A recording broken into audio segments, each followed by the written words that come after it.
The old alien walked slowly into the memorial hall.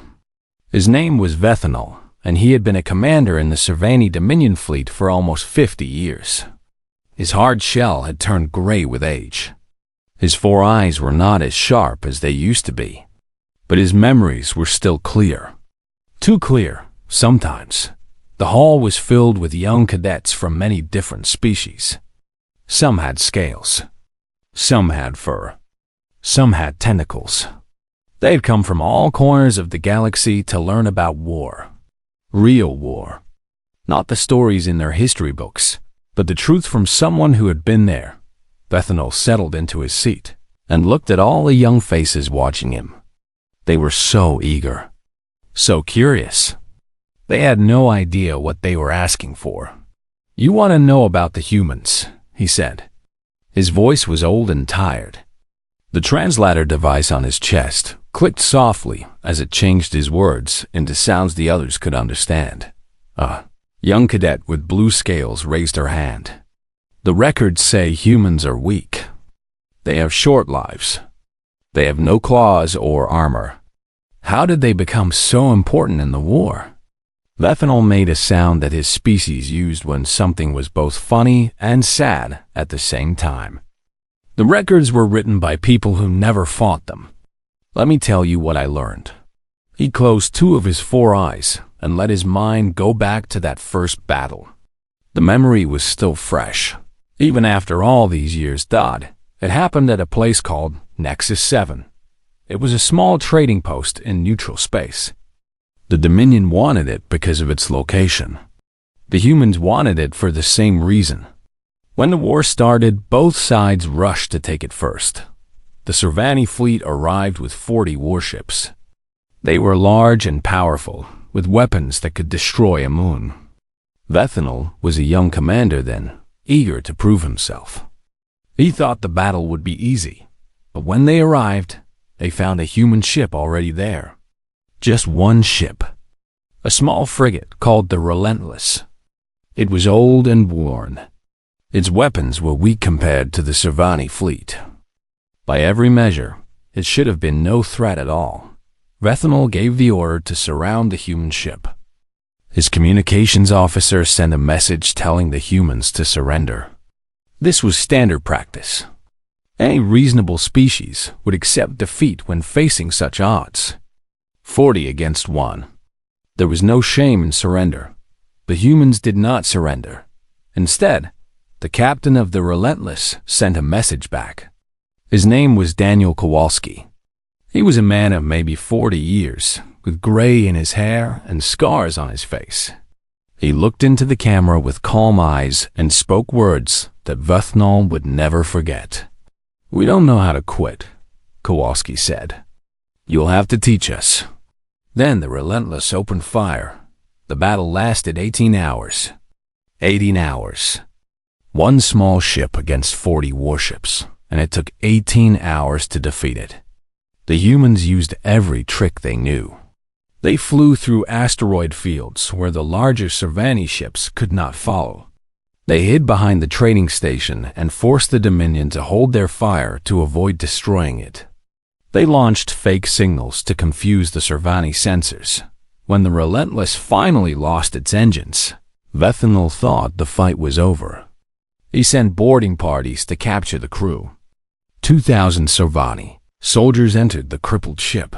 They found hell waiting for them. The humans had spent their final hours preparing. They had welded metal plates across the hallways to create choke points. They had rigged explosives in the walls. They had turned every room into a trap. 37 humans held back 2,000 Servani soldiers for another 6 hours. Vethanol remembered listening to the reports from his soldiers. He remembered the fear in their voices. These were trained warriors, the best the Dominion had. And they were afraid of farmers and engineers with makeshift weapons. When the battle finally ended, only 4 humans were still alive. All of them were badly wounded. Daniel Kowalski was not among the survivors. They found his body on the bridge. He had been hit by enemy fire early in the fight. But instead of going to the medical bay, he had stayed at his post. He had bled out while giving orders to his crew, but Sorvani won that battle. They took Nexus 7, but Vethnal did not feel like a winner. He ordered his officers to study the battle recordings. He wanted to understand how such a small force had caused so much trouble. The answer disturbed him. The humans had not fought to win. They knew they could not win. They had fought to hurt the enemy as much as possible before dying. Every action they took was designed to cause maximum damage, even at the cost of their own lives. The Sorvani had a word for this.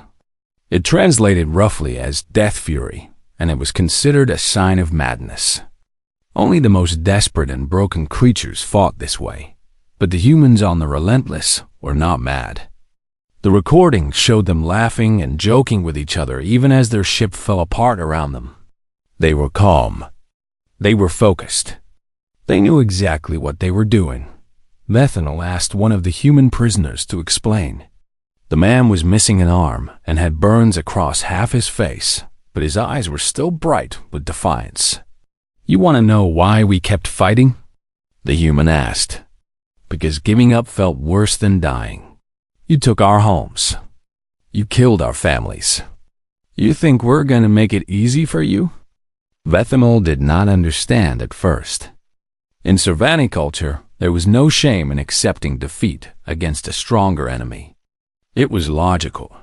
It was sensible. Fighting a hopeless battle was a waste of life, but the humans did not see it that way. They had a concept that had no equal in the Sorvani language. The translator struggled to find the right word. Finally, it settled on something close to spite that the humans kept fighting out of spite. They knew they would lose, but they refused to let the enemy have an easy victory. They would rather die causing pain than live knowing they gave up. Vethnal looked at the young cadets in the memorial hall.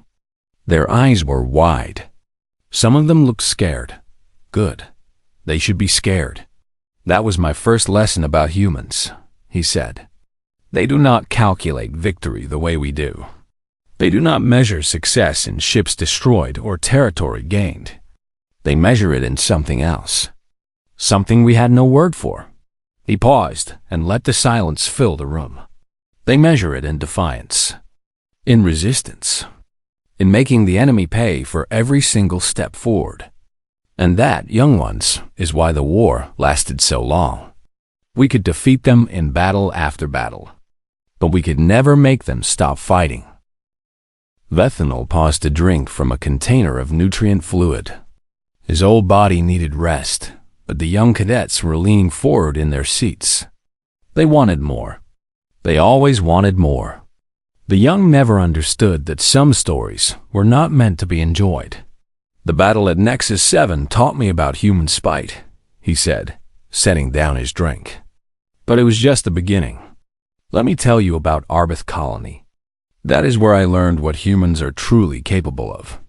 Arbith was a small planet at the edge of human territory. It had green fields and clean water and a population of about 12,000. Most of them were farmers. They grew food that was shipped to other human worlds. There was no military base, no weapons factories, just families living simple lives.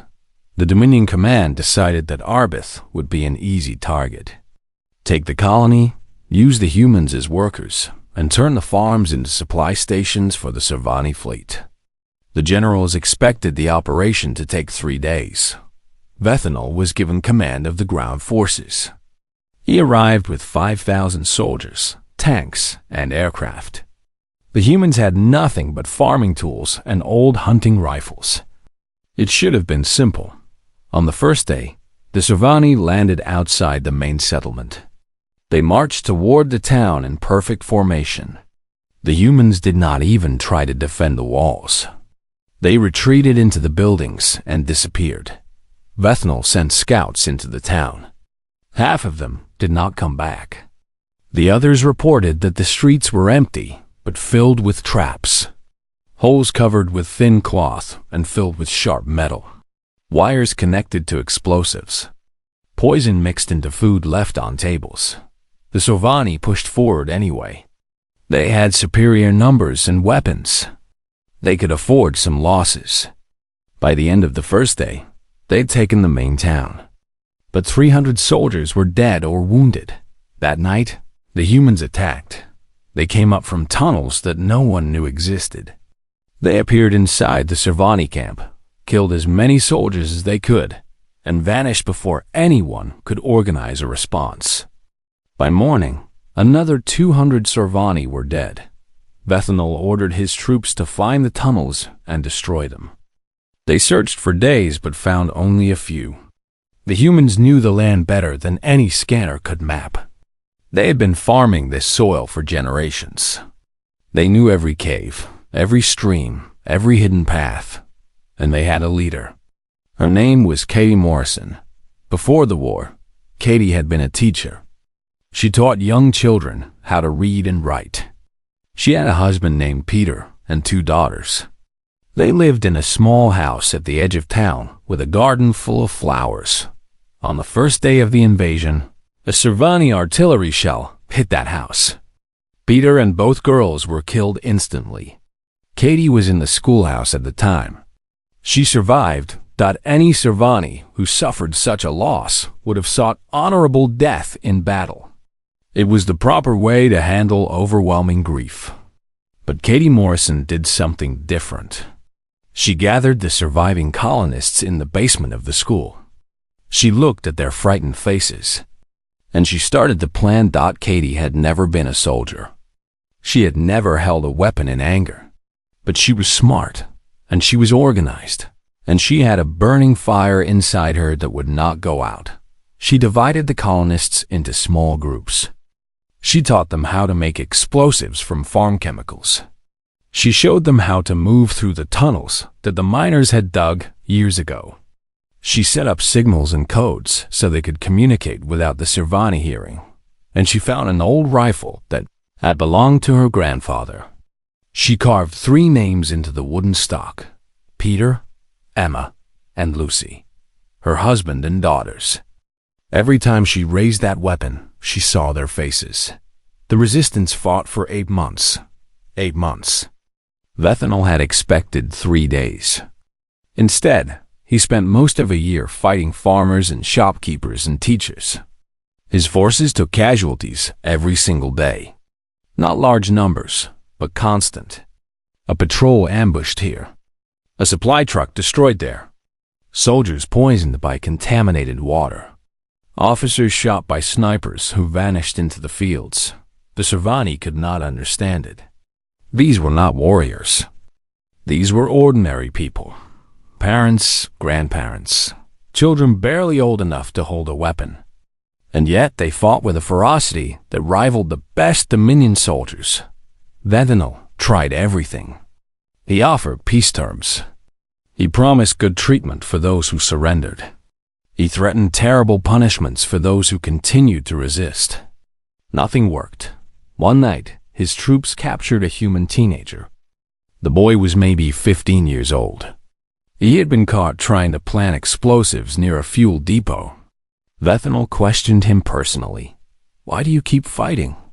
Vethanol asked. "You cannot win. Your people are dying for nothing." The boy looked at him with cold eyes. "My mom and dad are dead. My sister is dead. My best friend is dead. What exactly do you think I have left to lose?" Vethanol had no answer. In the end, the Dominion command made a decision. They could not win on the ground. The losses were too high, and the colony was not worth the cost. They ordered Vethanol to withdraw his ground forces and destroy the settlement from orbit. It was considered a dishonorable tactic. Orbital bombardment was used only against the most dangerous enemies. Using it on a farming colony was an admission of failure. But the general saw no other option. Vethanol watched from his ship as the bombs fell. The green fields turned to ash. The buildings crumbled to dust. 12,000 humans died in a matter of hours. When the fires cooled, he sent a team to survey the damage.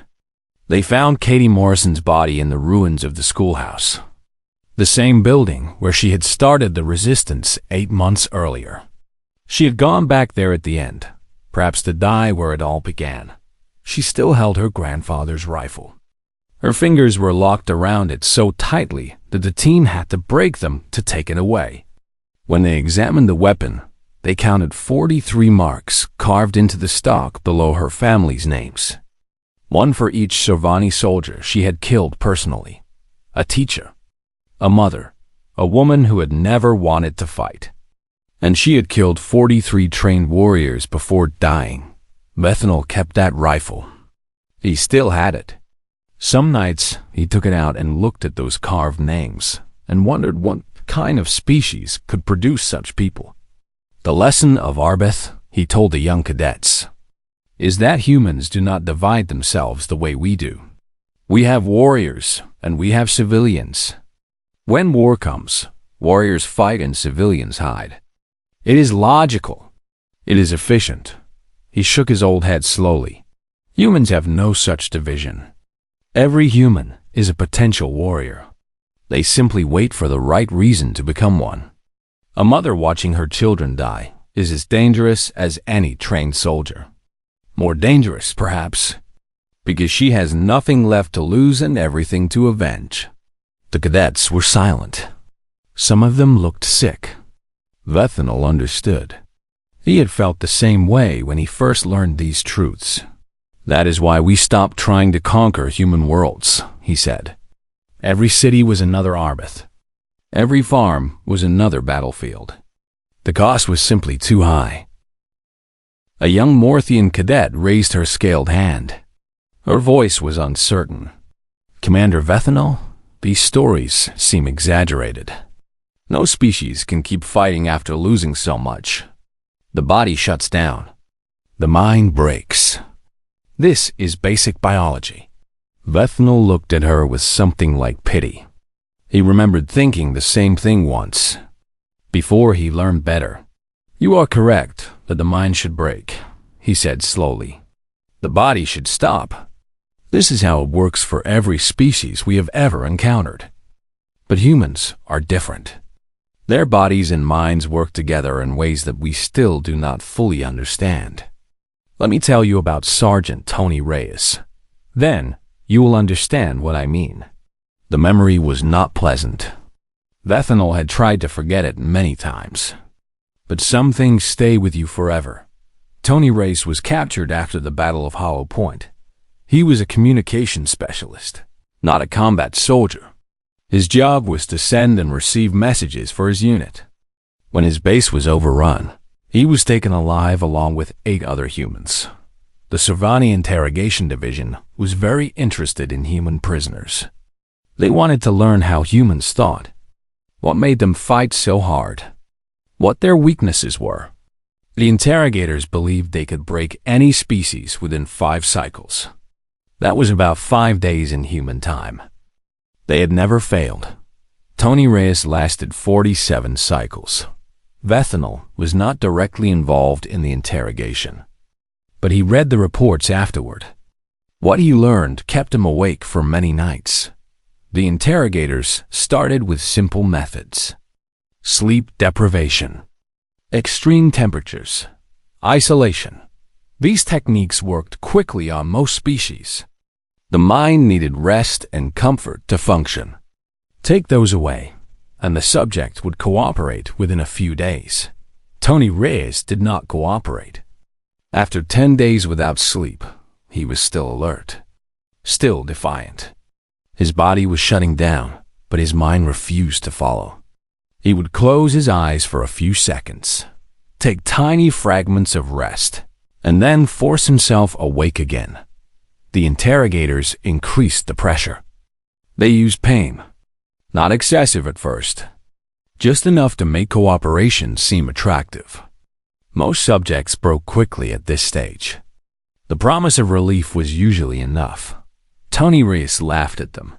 "Is that the best you can do?" he asked through bloody teeth. "My drill sergeant hit harder than this." The interrogators did not understand. They had studied human biology.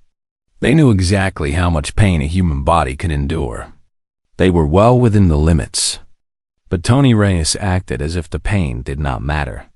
They tried psychological techniques. They told him that his friends had abandoned him, that his government had declared him dead, that no one was coming to rescue him. These methods usually created despair. Despair led to cooperation. Tony Reyes smiled at them. "Good," he said. "Then no one will blame me for what I'm going to do to you when I get out of here." The interrogators were becoming frustrated. They had never encountered resistance like this. They went to their superiors and asked for permission to use more extreme methods. Permission was granted. For the next 30 days, Tony Reyes experienced things that no living creature should endure. The details were in the reports that Vethanol read later. He wished he had not read them. They broke his limbs multiple times. They allowed them to heal slightly and then broke them again. They used chemical agents that caused intense pain without damaging the body. They kept him in complete darkness for weeks at a time. They exposed him to sounds of frequencies that cause madness in most species. Through it all, Tony Reyes refused to break. His body was failing. The medical reports showed organ damage, internal bleeding, infections that should have killed him. But somehow he kept going. His heart kept beating. His lungs kept breathing. His mind kept fighting. The interrogators became afraid of him. Vethanol had read that line in the report 3 times because he could not believe it. Trained professionals, experts in their field, had become afraid of a broken prisoner who could barely move. But it was true. There was something in Tony Reyes that they could not touch. Something deep inside him that refused to surrender. They could hurt his body. They could damage his mind. But they could not reach that core of resistance. On the 47th day, Tony Reyes escaped. No one knew exactly how it happened. The security recordings showed only fragments. Somehow, despite 3 broken limbs and damage to most of his organs, he managed to free himself from his restraints. He killed 2 guards with his bare hands. He took their weapons and killed 4 more on his way to the hangar. He could barely walk. His right leg was broken in 2 places. His left arm was useless. His vision was blurred from damage to his eyes. But he found a shuttle, figured out the alien controls, and flew to the nearest human outpost. He should have died a dozen times during that escape. His body had no right to keep functioning. But Tony Reyes had decided that he was not going to die in that prison. And somehow, his body listened. The humans at the outpost were shocked when he arrived. They did not recognize him at first. He had lost half his body weight. His face was swollen and scarred. But his eyes were still the same. Still defiant. Still burning with that fire that the interrogators could not extinguish. It took 4 months for him to recover. 4 months of surgeries and therapy and rehabilitation. The doctors said he would never fight again. His body was too damaged. He should retire and live a quiet life. Tony Reyes returned to active duty as soon as he could stand. He requested assignment to a special operations unit made up of other former prisoners. They called themselves the Returned. All of them had survived interrogation. All of them had been broken in body, but not in spirit. The Returned became the most feared human unit in the war. They specialized in rescuing other prisoners from Servani facilities. They freed hundreds of humans over the next 3 years. And they showed no mercy to interrogators. Vethanol met Tony Reyes once, near the end of the war. There was a prisoner exchange at a neutral station. Vethanol was there as an observer. Tony Reyes was there leading the human delegation. He was not a large man. Average height. Thin, with scars covering most of his visible skin. He walked with a slight limp that would never fully heal. But when he looked at Vethanol, there was something in his eyes that made the old commander step back. "This is what you need to understand about humans," Vethanol told the young cadets. "Their bodies have limits, just like any species. But their will has no limits.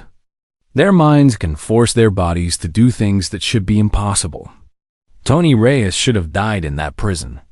Every medical expert agreed. But he decided not to die. And his body obeyed. He paused to let the words sink in. We could never break them. Not truly. We could hurt them. We could damage them. We could push them to the edge of death and beyond. But somewhere inside every human, there is a place that cannot be reached. A fortress that cannot be conquered. And as long as that fortress stands, the human keeps fighting. The Morthian cadet who had questioned him earlier was trembling. Her scales had turned pale. She understood now. They all did. That is why the interrogation program was eventually cancelled, Vethanol said. It was not effective. The information we gained was not worth the cost. And our interrogators were being destroyed by what they witnessed. Several of them had to be removed from service due to psychological damage. He made that bitter sound again. Think about that. Our experts, trained to break enemies, were themselves broken by trying to break humans. That tells you everything you need to know. The stories so far had been about human violence, about their refusal to surrender, about their ability to endure suffering that would destroy any other species. The cadets looked tired and frightened. Some of them probably wanted to leave. But Vethanol was not finished. There was another side to humans that was equally important, equally confusing. A young Sovani cadet raised one of his smaller arms. He was clearly nervous about speaking. Commander, the historical archives mention something strange. They say that human soldiers sometimes saved enemy combatants, even helped them survive. Is this true? Vethanol shifted in his seat. This was the part of his story that he found most difficult to tell. Not because it was painful, but because it did not make sense. Even after all these years, he did not fully understand what he had witnessed. It is true, he said, and I saw it myself. Let me tell you about a human named Christopher Dale. The battle happened during the siege of Kethra. Vethanol was commanding a destroyer called the Inevitable. His ship engaged a human destroyer called the Horizon in close combat. Both vessels took heavy damage. Both were crippled. They drifted in space, bleeding air and fuel, too broken to fight but too stubborn to surrender. During the battle, a hull breach opened on the Inevitable. The explosive decompression sucked 11 Sovani soldiers into the void of space. Their suits had some air and heating, but not much. They floated in the darkness between the two ships, slowly dying dawn at the same time. A similar breach opened on the horizon.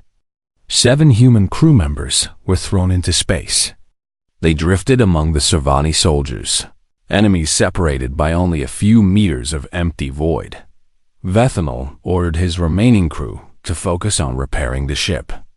There was no way to rescue the soldiers outside. Their suits would fail within an hour. It was a tragedy, but there was nothing to be done. This was war. People died. The humans did not accept this. A man in a rescue suit emerged from the damaged horizon. He carried extra air tanks and heating packs on his back. His suit was marked with medical symbols. His name was Christopher Dale, and he was the ship's combat medic. Christopher flew through the debris field between the two ships. The area was filled with broken metal and unexploded weapons. Any sane person would have waited for the fighting to stop. But Christopher did not wait. He reached the first person he found. It was a human engineer with a cracked suit. Christopher patched the crack, gave him an air tank, and activated a beacon so rescue teams could find him. Then Christopher moved to the next person. It was a Sovani soldier. Vethanol watched on the external cameras, unable to believe what he was seeing. The human medic was helping an enemy combatant. The soldier was an adult Sovani warrior who had been firing weapons at the horizon just minutes earlier. And Christopher Dale was saving his life. The soldier's suit had a damaged heating system. He was freezing to death in the cold of space. Christopher connected one of his own heating packs to the soldier's suit. He checked the soldier's air supply and found it was low. He gave the soldier one of his spare air tanks. Then he moved to the next victim. And the next. Human or Servani, he did not seem to care. He saved everyone he could reach. 9 Servani soldiers. 5 human crew members. He ran out of supplies before he could reach the last few. Those ones he marked with beacons and called for help. Christopher Dale spent 4 hours in the debris field between the 2 ships. 4 hours of constant danger. Sharp metal was everywhere. Radiation from the damaged reactors was intense. His own air was running low by the end. But he did not stop until every person he could help had been helped. When rescue shuttles finally arrived, they found Christopher floating among the saved soldiers. He was unconscious from lack of oxygen. His suit was damaged in 6 places. He had given away almost all of his supplies to save others. He nearly died out there. The 9 Servani soldiers he saved were taken prisoner. Standard procedure. But they were treated differently than other prisoners because of what they had witnessed. They could not forget the human who had risked his life to save them for no logical reason. Bethanol interviewed one of those soldiers later. He wanted to understand what had happened. The soldier was still confused when he described it. "He could have let us die," the soldier said. "We were shooting at his shipmates before. His friends were dying because of us. But he saved me. He held my hand while my suit was failing and told me I was going to be okay." An enemy. Why would anyone do that? Bethanol asked Christopher Dale the same question when they met at a prisoner exchange years later. The medic was a thin man with kind eyes and gentle hands. He did not look like a warrior. He looked like someone who had never hurt anyone in his life. "Why did you save those Servani soldiers?" Bethanol asked. Christopher thought about it for a moment. Then he said something that Bethanol has never forgotten. "The fighting is between governments. Dying is personal. I don't let people die personal if I can help it." Bethanol did not understand at first. The translator had difficulty with some of the concepts. But over time, he began to grasp what Christopher meant. To humans, there was a difference between enemies and people. An enemy was a role, a temporary condition. But a person dying alone in the cold darkness of space was not an enemy. He was just a living being who needed help. And Christopher Dale could not ignore that need. "This is the contradiction of humans," Bethanol told the cadets. "They will kill you without hesitation if you threaten what they love. They will fight with a fury that makes no logical sense. But they will also weep over your body afterward. They will feel genuine sorrow for the pain they caused, even if they had no choice." He remembered the reports from the prisoner exchange station. 3 of the 9 Servani soldiers that Christopher saved eventually defected to the human side. They could not go back to fighting a species that had shown them such unexpected kindness. Their loyalty had been broken not by torture or threats, but by compassion. "Do you understand how terrifying this is?" Bethanol asked the cadets. "We could prepare for violence. We could train our soldiers to face enemies who fought hard and died hard. But how do you prepare for an enemy who saves your life and then cries about the ones they could not save?" The cadets had no answer. Bethanol had no answer either. Even now, decades later, he still thought about Christopher Dale, about those 4 hours in the debris field, about the simple truth that humans could hate you and love you at the same time. "Humans are not monsters," Bethanol said slowly. "That would be easier. Monsters are simple. You understand them and you defeat them. Humans are something more complicated. They are capable of great cruelty and great kindness in the same moment. They can shoot you in the morning and bring you medicine in the afternoon. They are the most confusing species we have ever encountered." He looked at the young faces before him. "And that is why we could not beat them. Not just because of their spite, not just because of their endurance, but because we could never predict them. We could never understand them Every time we thought we knew what humans would do, they did something else. We could not win a war against an enemy we could not comprehend. The cadets sat in silence. The stories were becoming heavier, darker, but also stranger. The humans in Vethanolis' memories were not villains or heroes. They were something in between. Something that had no name in any Servani language. Something very, very human. The memorial hall had grown quiet. The environmental systems hummed softly in the background. Outside the windows, ships moved slowly across the station, carrying traders and diplomats from 100 different worlds. The war was over. Peace had lasted for almost 30 years now. The young cadets in front of Vethanol had never known anything else. But Vethanol remembered. He remembered everything. "I have told you about human spite," he said slowly. "About their resistance. About their endurance. About their strange mix of violence and compassion. Now let me tell you the final part.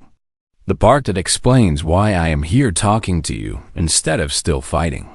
He settled deeper into his seat. His whole body was tired, but his mind was sharp. This was the most important part of the story. The war did not end because we were losing, he said. By most measures, the Servani Dominion was winning.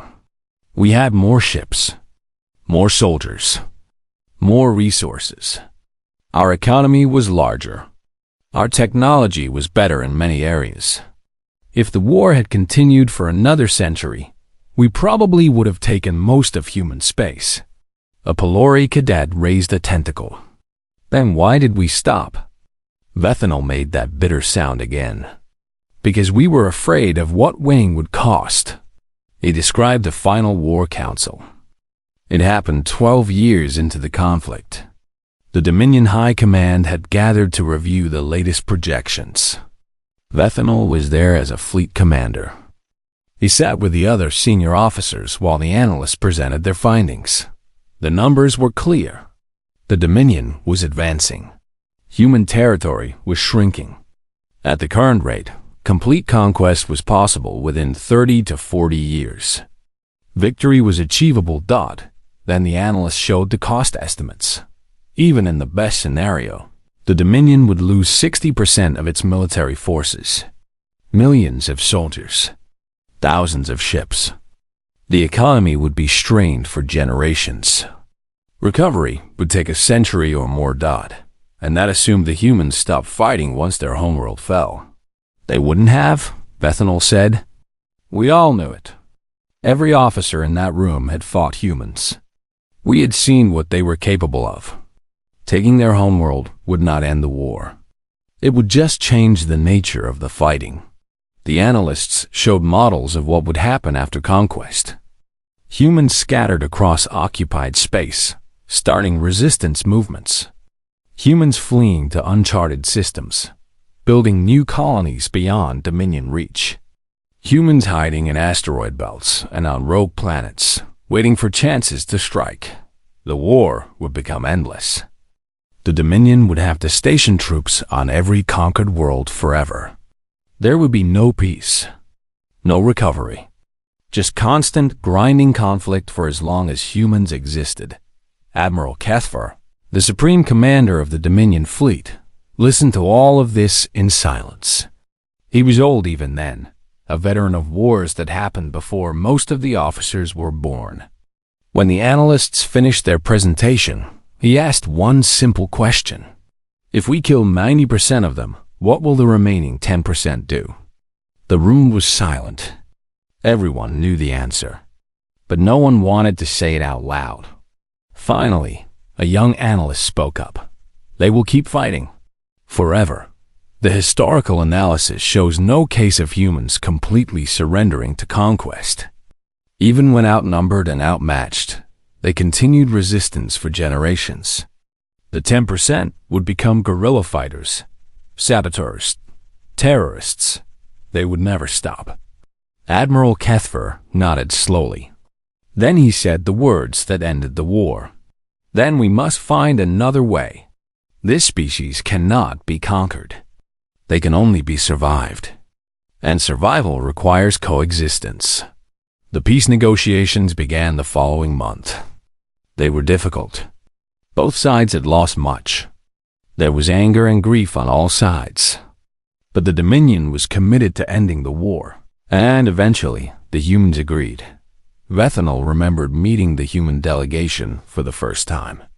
They were a mixed group, soldiers and diplomats, young and old.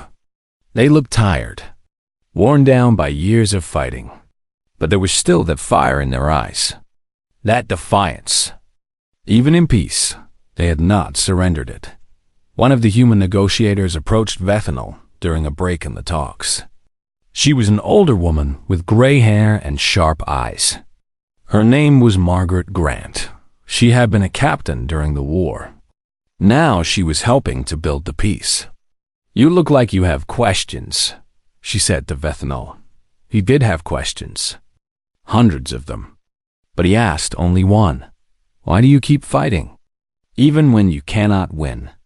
Even when it costs you everything? Why?" Margaret thought about it for a long moment. Then she smiled. "Because giving up means accepting that the universe can be shaped by others. That we have no say in our own destiny. That our hopes and dreams are worth less than someone else's power." She shook her head. "We can't accept that. Not ever. It goes against everything we are." She looked out the window at the stars. "Maybe it's foolish. Maybe it would be more logical to surrender and survive. But we're not built for logic. We're built for hope. For stubborn, irrational, ridiculous hope. And that hope keeps us fighting even when we should stop." Vethanol had thought about those words many times since then. He still did not fully understand them. But he understood enough that the cadets in the memorial hall were silent. They had come expecting war stories, tales of battles and glory. Instead, they had heard something else. A warning. "You asked me about the human front," Vethanol said. "I have told you what I can. But the truth is this. I fought humans for 12 years. I studied them. I talked to them. I watched them fight and die and save each other. And after all of that, I still do not understand them. I do not think I ever will." He rose slowly from his seat. His old joints clicked and popped. But his eyes were still clear. "The humans are our allies now. Our trading partners. Our friends, some of them. We share technology and art and ideas. Their culture has mixed with ours in ways that would have seemed impossible during the war. This is good. This is what peace should look like." He paused at the door and turned back to face the cadets. "But I still wake in the night cycle sometimes. I still see Katie Morrison fighting for a colony she had already lost. I still see Tony Reyes dragging his broken body toward freedom. I still see Christopher Dale weeping over enemies he had just saved. I still see Daniel Kowalski telling me that he did not know how to quit." The cadets said nothing. They were barely breathing. "Remember what I have told you," Vethanol said. "The humans are not a species you defeat. They are a species you survive. We survived them by making peace, by learning to live together instead of fighting each other. And you must continue this peace. You must never let it end." His 4 eyes swept across the room one final time.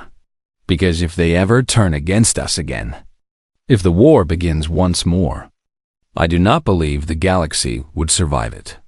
We barely survived them the first time. We will not be so lucky twice." He stepped through the door and into the corridor beyond. Behind him, the cadets sat in stunned silence.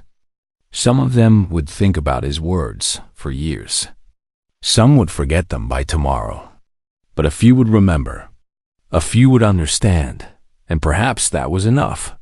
The old commander walked slowly toward his quarters. Outside the windows, the stars shone cold and bright. Somewhere out there, billions of humans lived their lives. They built families. They told stories. They hoped and dreamed and refused to give up. They were the strangest species Vethanol had ever known. the most frightening, and perhaps, in their own strange way, the most beautiful. He still kept Katie Morrison's rifle in his quarters. Sometimes he took it out and looked at those carved names. Peter, Emma, Lucy, a family destroyed, a teacher transformed into a warrior. He would never understand humans, but he respected them, and he was glad, deeply glad, that they were on the same side now. The universe was a safer place when humans were your friends, and a terrifying place when they were not.